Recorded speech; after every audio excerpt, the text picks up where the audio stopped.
Good afternoon. It is April 19th, April 19th, July 19th. God, I wish it was April. April 19th, part two. Was a couple of things that I wanted to touch on that I didn't talk about before. One is an event back in 1953 that very few Americans are aware of. And the history of it has not been told publicly. Um, it has become public knowledge if you're looking for it, but it only became knowledge in the 1990s under the Clinton administration, um, and that is the overthrow of the Iranian president in 1953. That was accomplished by the British and the American CIA. It was done, of course, illegally, and it was done. Who we overthrew was their elected president. Um, and why was that done? First off, it was done because of it's Iran. And so, what does Iran have that the English and the Americans want and need? And that's oil. British Petroleum, uh, BP, under other names, was operating in Iran for actually many decades. They were not providing the country of Iran and its people a fair amount of the resources that were coming of their own land. It was not a fair deal. And so the Iranian president wanted a fair deal and had offered a 50-50 split. And of course, the British did not want that. They wanted to continue with the 90-10 split that they were getting, 90 plus split that they were getting. And so what happened was 1952, the British came to the United States and asked the Truman administration if they would help overthrow the president of Iran, Mossadegh. And Truman said no, to his credit. And when Eisenhower was elected in November of 52, the British came back to Eisenhower, and Eisenhower says, Eisenhower, breaking all international law and all the things that he had just fought for in World War II, which was a just and peaceful world, and a world under the United Nations that Eisenhower and the military operations that Eisenhower and all the other American forces put together, a United Nations that would work out things peacefully. Eisenhower just blew up his own, all his efforts in this one event, which was the secret overthrow, covert overthrow of another nation's president. Or should have gone to prison for it. Should have been put into a boat, sent over to the International Court in Brussels, and same with Churchill and the British leaders. And but instead, what happened was that the CIA and the British, it actually took them 2 or 3 times to pay off enough mobsters, local mobsters, to actually uh, disrupt the um, uh, the, the Iranian president and his followers, and eventually the United States brought in the Shah of Iran, who until 1979, ring a bell, until the Iranians took back their own country. In the United States, it's looked on as they're the bad guys, and we're the good guys. We're the bad guys in 1953 by dismembering their government for no reason, because they wanted to protect their resources from the British and from us, and we were the bad guys in 1979 because by then, because for 25 years we supported a leader, a dictator that killed over 250,000 Iranians, and he was on the CIA payroll the entire time. So the taxpayers of the United States were paying for this bloody dictator, and the Iranian people simply did what the American people did in the 1770s, which was become free.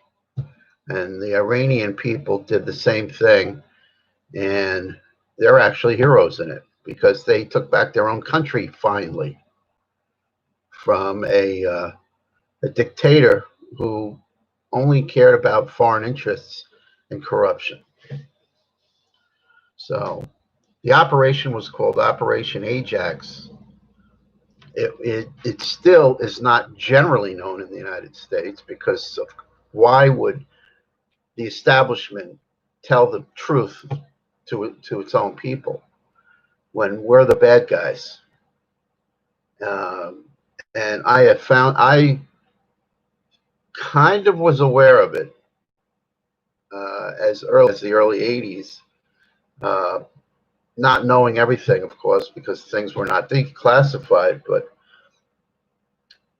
just simply because, if you watch closely and know what to look for, just on a day-to-day basis in the news, you actually can filter out a lot of the garbage and grab onto things that are important.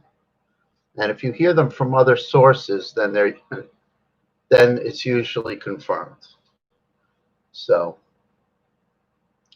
that's one thing that I wanted to just simply talk about for a second, because it makes our entire foreign policy from World War II forward a complete and utter sham. It is the biggest charade, really, in the history of human history.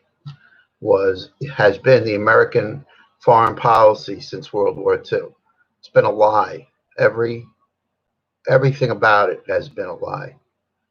Not one bullet has been shot legally in any war anywhere. Congress has never declared war since World War II, and that is the law of this land. So all the guys that have died in vain and for illegal wars, and it is a shame. It is criminal, and nearly every single president, should have gone to prison for what they've done. And not that it's their ideas, because a lot of it, some of it is not their idea, that they are driven by, again, corporate interests, oil specifically, military, geopolitics in a secondary sense. And so that's really one thing. I mean, we could talk about that forever. The only other issue I really wanted to talk about was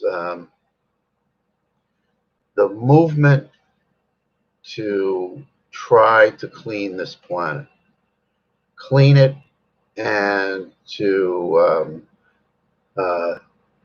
address climate change. Cleaning it means getting rid of plastics and getting rid of chemicals. I wish it would all happen tomorrow. Long overdue. As a society, the American society is so corrupt that I in my deepest heart, I want it to happen, but I don't think it's going to happen, and it's not going to happen in time. Not unless this generation that's coming up now actually follows through and is able to break through the power of money and corruption that has been established over the past 60, 70 years. And I think that's going to be a nearly impossible project to save the planet, basically. I think a lot of other countries will be doing it, but without American support, America becomes the primary enemy, not in a military sense, but in a planetary sense, an environmental sense, an economic sense, in every other way. The role of America has changed dramatically from being the good guy back around the mid 20th century to being the bad guy globally. And I think corporations are international corporations and their structure are like concrete and just a gigantic cancer in our system. And I'm hoping that we have that things are able to change. I don't know if I would bet on it, unfortunately. I hope so. I hope it all changes, and I hope it all changes tomorrow, but I don't know. I'm going to get into a little bit of the election now, which I haven't specifically done before, but I am now for maybe 6 or 7 minutes. I was for Bernie Sanders, because Bernie Sanders, it seemed as though he was supporting the Franklin Roosevelt platform of the New Deal. His candidacy was derailed from within the Democratic Party. No secret. My brother and I were talking about it every single day for the past 4 years. And we saw it coming long before it happened. We even made bets between each other as to when it was going to happen. We weren't quite sure how it was going to happen, but once the primary started, you could see it straight out right from the very first primary that the primaries, all of a sudden, adults didn't know how to count votes. They didn't know how to count from 1 to 10. All of a sudden. So you knew that the system was rigged, that both electronically and whether the votes were, no matter how the voting was done, by caucus in Iowa or by individuals at the machine, didn't matter. That doesn't matter. It's all rigged. And the way all of a sudden, when Peter Buttigieg decided to drop out before the South Carolina vote, or right around there, And then within 48 hours, everybody else dropped out, solidifying Biden as the only guy running against Bernie, basically, and solidifying the DNC's, pick, uh, the pick of the wealthy and the corporations. They have a friend in Joe Biden. So um, I've been watching primaries since I was a kid back in '68, and I've never seen anything like it. It was all of a sudden people didn't know how to count votes. They couldn't count to 10 on their fingers. And so you had this unbelievably uh, corrupt system that the DNC was running from the inside. Uh, what a shame, because the Democratic Party, if they were supporting their progressive wing, would be getting somewhere around 65% of the vote right now. In November, they would be getting a landslide victory against a very weakened president. We now have a very weakened president with an incredibly weak candidate against him in every way. Joe Biden has supported very conservative positions his whole career, and he was a co-writer of some of the worst laws that we have on the books, and he supported every war in every administration. He's a warmonger, and it's proven by what's going on with his kid out in the Ukraine. They're so corrupt, it is beyond belief. And not that he's all alone. They're not going after Joe Biden and his family, because every single other family, the senators' families and the House of Representative families, all of them are connected that way. And so if we went after Joe Biden's family, you would find every single other family is connected one way or the other with companies and corporations and entities all over the world, and they're all getting paid off. So that's why we didn't go after Joe Biden's son. They should all be in prison. Talking as a lifelong Democrat, you have to do the right thing. Nobody is forcing anybody to run for office. That's a choice you make. I've run for office many times in my life. I've won, I've lost. You have to be running you don't have to run for a reason. There's a lot of people I've known who don't have a clue of what they're doing, or what they're running for, or why they're running, or maybe they were asked to run and they still don't know what they're doing. I've seen lots of that, and I've seen lots of congressmen and lots of senators in my lifetime who have no clue what they're doing, except that they know how to take money. That they know how to do. So, but nobody forces you to be there. If you can't do the job, or if you don't know how to steal money from the people who you're supposed to be serving, then I guess you should be doing something else. But the point is, we had better people to be running this time around on this cycle.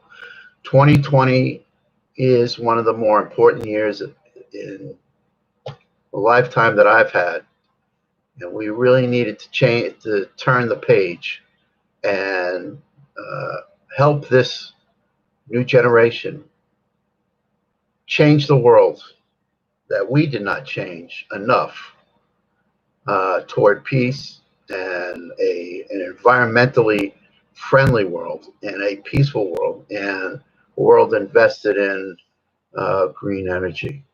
So This election is not going to solve that. Not only is it not going to solve it, because no matter who wins, if Trump wins and the Republicans win, or if they keep the Senate, which is possible, um, uh, it's immeasurable what all the bad possibilities are going to be. If Biden wins, and let's say the Democrats solidify their position in the House and actually do grab the Senate, which is questionable still, very questionable. Um, if they don't get the Senate, then really nothing is going to change. Even if they have the presidency, they need to get the government.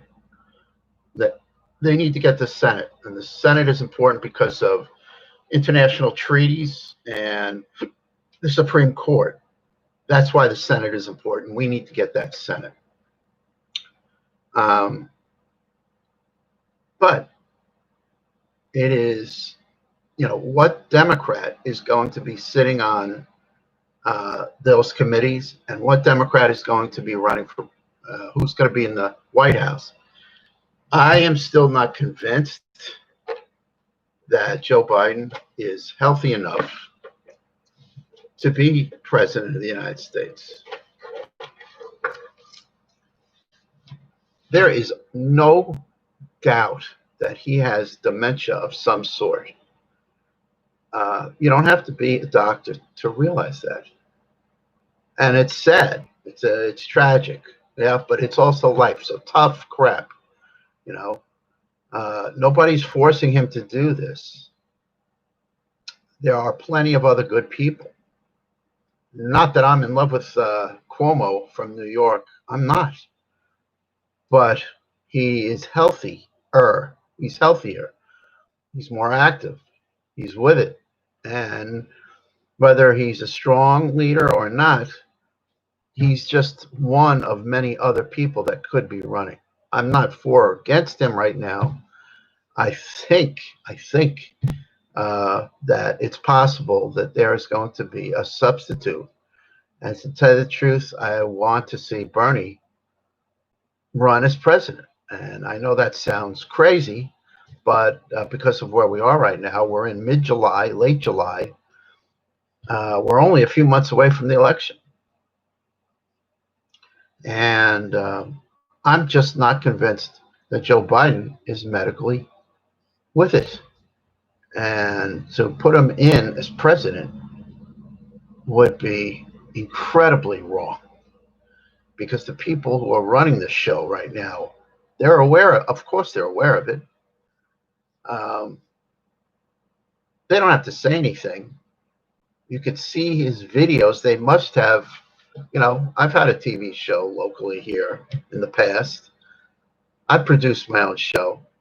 I could see, you could see that, they must have had 100 takes on this guy before he gets it right.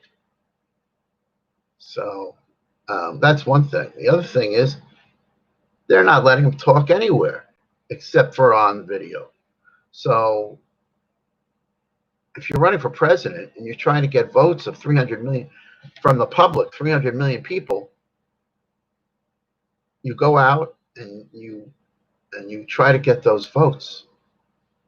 That's what it's all about, trying to get elected. I used to have to run up and down blocks. I hated it, to tell you the truth. Knocking on doors and stuff like that. That's what you have to do. You have to talk in front of people, and you have to give speeches and promise things to everybody, and that's what you got to do to run for office. This guy, they're not letting him out of the box, and so that alone is proof that he's not well. So they don't have to show a medical report. The fact is that he can't do it, can't do the job. Who he picks as vice president, now he may very well win. I think because Trump is so bad, I think they're going to win. I think the Democrats are going to win. There's a chance they may actually an enormous amount of electoral votes, but there's also a chance because we are still still a few months away, that anything could happen. We've seen things happen in my lifetime. Nixon winning in '68 was really the very beginning of this downhill slide that we've been on since that time. Since November of '68, we have been on a downhill slide. And his election was really shocking. But with Kennedy being shot and Martin Luther King being shot, the entire left establishment in the United States, the progressive establishment in the United States, was in total disarray. And the right took advantage of it, and the left lost a very close vote that if it had happened only 2 or 3 days later, Humphrey would have been president, Nixon would have never been president, and Vietnam probably would have ended much sooner. And history would be a lot different, but that's not what happened. And actually, we're going to get into that another time, because what happened in the vote of 1968, I think, had a lot to do with the murder of John Kennedy back in 1963. And there were a lot of payoffs that were completed in 1968 to have Nixon win. It was a completely unnatural election, and we'll get into that another time.